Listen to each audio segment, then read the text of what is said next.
Good morning students. Online video lecture series में आपका स्वागत है।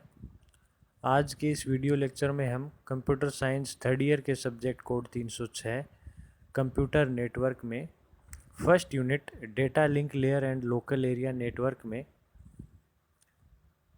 टोकन रिंग सिस्टम पढ़ेंगे। तो शुरू करते हैं।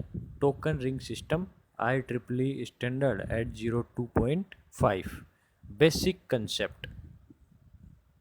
इस सिस्टम में रिंग इंटरफेस यूनिट यानी RIU के माध्यम से नंबर ऑफ स्टेशंस एक रिंग के रूप में जुड़े होते हैं। RIU एक रिपीटर है जो कि रिसीव्ड डेटा फ्रेम को रीजनरेट करके नेक्स्ट स्टेशन को भेजता है। RIU यानी रिंग इंटरफेस यूनिट एक रिपीटर होता है जो भी डेटा फ्रेम ये रिसीव करता है उसको रीजनरेट करके नेक्स्ट स्टेशन को भेज देता है। अब एक ब्लॉक डायग्राम में टोकन रिंग सिस्टम को दर्शाया गया है जिसमें रिंग इंटरफेस यूनिट के द्वारा रिंग के रूप में कई स्टेशंस आपस में जुड़े हुए हैं। नेक्स्ट इसमें है मीडिया एक्सेस कंट्रोल। इस सिस्टम में मीडिया एक्सेस एक स्पेशल फ्रेम होती है जो टोकन कहलाती है। इसी टोकन के द्वारा एक्सेस को कंट्रोल किया जाता है। यह टोकन रिंग एक स्टेशन से दूसरे स्टेशन को पास किया जाता है। टोकन पासिंग का सीक्वेंस रिंग से कनेक्टेड स्टेशन की फिजिकल लोकेशन पर डिपेंड करता है और वह स्टेशन जिसके पास टोकन होता है केवल वही फ्रेम को ट्रांसमिट कर सकता है और जिस स्टेशन के पास टोकन होगा उसी के पास ही फ्रेम को ट्रांसमिट करने का राइट होगा। यह स्टेशन टोकन होल्डिंग टाइम के एक्सपायर होने से पहले एक या एक से अधिक डेटा फ्रेम को ट्रांसमिट कर सकता है। अब किसी फ्रेम के पास टोकन रिंग कितनी देर तक रहेगी ये डिसाइड किया जाएगा टोकन होल्डिंग टाइम से। जितनी देर तक किसी स्टेशन के पास टोकन रहेगा यानी जब तक टोकन होल्डिंग टाइम रहेगा तब तक वह स्टेशन एक या एक से अधिक फ्रेम ट्रांसमिट कर सकता है। टोकन होल्डिंग टाइम अर्थात THT के एक्सपायर होने के बाद टोकन को किसी अन्य स्टेशन को हैंडओवर कर दिया जाता है। अब इस टोकन रिंग सिस्टम में जो फ्रेम यूज में ली जाती है उसका फॉर्मेट देखिए। टोकन फ्रेम के अंदर 3 फील्ड होती हैं HD, AC और ED। डेटा फ्रेम है उसमें जो फील्ड होती है वो होती है HD, AC, FC, DA, SA, फिर डेटा, फिर FCS, फिर ED और FS। तो HD का मतलब होता है स्टार्ट डिलिमिटर, DA का मतलब होता है डेस्टिनेशन एड्रेस, AC का मतलब होता है एक्सेस कंट्रोल, SA से तात्पर्य है सोर्स एड्रेस, ED से तात्पर्य है एंड डिलिमिटर, FCS का मतलब है फ्रेम चेक सीक्वेंस, FC का मतलब है फ्रेम डिलिमिटर, FD है सॉरी, और FS का मतलब है फ्रेम स्टेटस। फ्रेम स्टेटस में डायग्राम दर्शाया गया है AC फिर XX ACXX। तो हम शुरू करते हैं, एक एक फील्ड को पढ़ते हैं। पहला है SD यानी स्टार्ट डिलिमिटर। यह 1 बाइट की फील्ड होती है जिसमें यूनिक पैटर्न होता है जो कि टोकन फ्रेम या डेटा फ्रेम के स्टार्ट को बताता है। इसी प्रकार एक्सेस कंट्रोल, ये भी 1 बाइट इसकी साइज़ होती है। इसमें फ्रेम की priority bit, token bit, M bit तथा RR बिट होती हैं। FC यानी फ्रेम कंट्रोल, यह भी 1 बाइट की फील्ड होती है जो कि फ्रेम के टाइप को दर्शाती है। ये डेटा फ्रेम या कंट्रोल फ्रेम या इसके अलावा field difference type of control frame को भी बताती है। नेक्स्ट है इसमें डेस्टिनेशन एड्रेस। ये 2 से लेकर के 6 बाइट तक की फील्ड होती है जो कि डेस्टिनेशन एड्रेस को बताता है। नेक्स्ट इसमें है SA यानी सोर्स एड्रेस। यह भी 2 से 6 बाइट तक की फील्ड होती है जो कि सोर्स एड्रेस को बताती है। नेक्स्ट इसमें है डेटा फील्ड। इस फील्ड की साइज़ की कोई लिमिटेशन नहीं होती है, इसमें 0 या 0 से अधिक बाइट हो सकती है। टोकन होल्डिंग टाइम यानी THT द्वारा इस फील्ड की मैक्सिमम साइज़ को डिफाइन किया जाता है। नेक्स्ट इसमें है एंड डिलिमिटर यानी ED। यह एक बाइट की फील्ड होती है और इसमें एक यूनिट बिट पैटर्न या डेटा फ्रेम के एंड को दर्शाया जाता है। फिर है फ्रेम स्टेटस। यह एक बाइट की फील्ड होती है, इसमें 2 address bit, 2 frame bit C और 4 रिजर्व बिट होती हैं। अब देखिए, format of access control field P, ये तीनों प्रायोरिटी फील्ड हैं। टी का मतलब ये टोकन बिट है, एम का मतलब मॉनिटरिंग बिट, और आर ये लास्ट की जो 3 बिट हैं वो रिजर्वेशन बिट है, used by the station for reserving the priority. और प्रायोरिटी बिट है वो प्रायोरिटी, जो करंट प्रायोरिटी है उसका स्टेटस इंडिकेट करने के लिए। टोकन बिट है, अगर जीरो इस फील्ड की वैल्यू 0 है तो टोकन फ्रेम है, और 1 है तो अदर फ्रेम है। ऐसी फील्ड में 4th बिट टोकन बिट कहलाती है। इसके द्वारा यह पता चलता है कि फ्रेम डेटा फ्रेम है या कंट्रोल फ्रेम।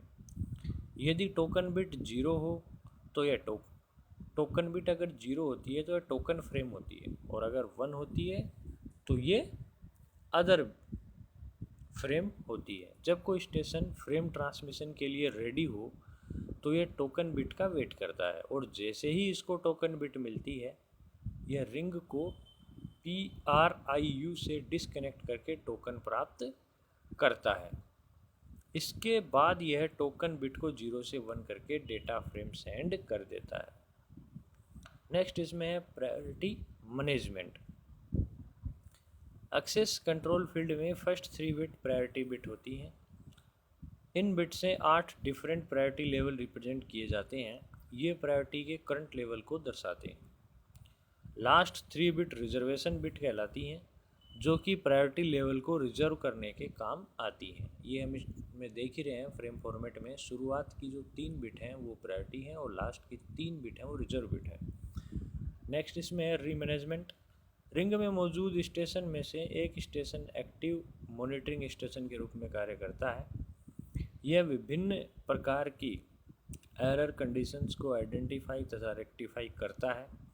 फ्रेम को मॉनिटरिंग बिट एम द्वारा डिटेक्ट किया जाता है, और यदि करंट एक्टिव मॉनिटर में नील हो जाता है तो मॉनिटरिंग स्टेशन का कार्य किसी दूसरे स्टेशन को दे दिया जाता है। अब है इसमें characteristics of ring lens. Ring topology में डेटा ट्रांसमिशन यूनिडायरेक्शनल होता है, यानी एक ही डायरेक्शन में होता है। डेटा को बिट बाय बिट एक सीक्वेंशियल मैनर में रिंग के अराउंड ट्रांसफ़र किया जाता है। इस टोपोलॉजी में रिपीटर यूज में लिए जाते हैं, जो कि प्रत्येक बिट को रीजनरेटर तथा रिपीटर यूज में लिए जाएंगे जो प्रत्येक बिट को रीजनरेट और रीट्रांसमिट करते हैं। अब ये डायग्राम देखिए, इसमें दर्शाया गया है रिंग टोपोलॉजी। इंटरफेसों के माध्यम से ये 4 स्टेशन जुड़े हुए हैं ABCD। तो इसमें जो डेटा ट्रांसमिशन है वो यूनिडायरेक्शनल दर्शाया गया है। नेक्स्ट इसमें है function of a ring. Ring को एक कम्युनिकेशन नेटवर्क के रूप में ऑपरेट किया जाता है। रिंग निम्न 3 फंक्शन प्रोग्राम करती है। पहला डेटा इंसर्शन, दूसरा डेटा रिसेप्शन और तीसरा डेटा रिमूवल। उपरोक्त तीनों फंक्शन रिपीटर द्वारा प्रोवाइड किए जाते हैं, अतः रिपीटर डिवाइस अटैचमेंट पॉइंट के रूप में कार्य करता है। तो data insertion device attachment point के रूप में इंसर्शन का कार्य रिपीटर के द्वारा किया जाएगा। डेटा रिसेप्शन डेटा को पैकेट की फॉर्म में ट्रांसमिट किया जाता है और प्रत्येक पैकेट में डेस्टिनेशन एड्रेस फील्ड होता है। इस एड्रेस को रिपीटर द्वारा कॉपी किया जाता है, और यदि यह एड्रेस डिवाइस के एड्रेस से मैच करता है तो रिपीटर द्वारा पैकेट में मौजूद रिमेनिंग कंटेंट यानी डेटा को भी कॉपी कर लिया जाता है। इस प्रकार रिपीटर डेटा रिसेप्शन का कार्य करता है। नेक्स्ट इसमें है डेटा रिमूवल। डेटा रिमूवल का कार्य डेटा इंसर्शन और डेटा रिसेप्शन से कॉम्प्लेक्स होता है। यदि डेटा पैकेट को रिमूव नहीं किया गया हो तो यह इनफाइनाइट टाइम तक रिंग में घूमता रहेगा, और किसी डेटा पैकेट को उसके ट्रांसमिटिंग रिपीटर द्वारा डिलीट किया जाता है जब वह पूरी रिंग में घूमकर वापस उसी के पास आ जाता है। तो ये कार्य भी रिंग द्वारा किया जाता है। अब इसमें है रिंग स्टेट। रिंग स्टेट है उसके 3 टाइप हैं। लिसन स्टेट, दूसरा है ट्रांसमिट स्टेट और तीसरा है इसमें बाईपास स्टेट। तो पहला देखते हैं लिसन स्टेट। इस स्टेट में रिपीटर प्रत्येक रिसीव्ड बिट को एक स्मॉल डिले के साथ रीट्रांसमिट करता है। डिले के द्वारा रिपीटर कुछ निश्चित फंक्शन प्रोग्राम करता है।